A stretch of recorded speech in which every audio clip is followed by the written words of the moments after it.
स्वामी, मी जेव्हा जेव्हा देवासमोर उभा राहतो ना प्रार्थनेसाठी, तेव्हा माझ्या मनात ना वाईट वाईट विचार येतात. म्हणजे कितीही प्रयत्न केला ना तरी टाळता नाही येत. मला एक सांगतोस, तुझी 2 घरं आहेत ना? हो. एका घरात तू राहतोस, दुसऱ्या घरात कोण राहतो?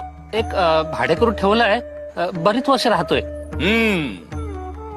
हा भाडेकरू पुष्कळ वर्ष तुझ्या घरात राहतोय. एक दिवस अचानक तू त्याला सांगितलंस, घर खाली कर, तो करेल का? नाही ना? नाही हो.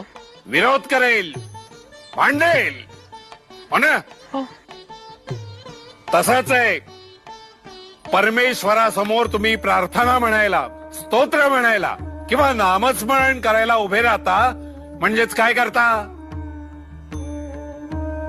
त्या षड्रिपूंना घर सोडून जायला सांग.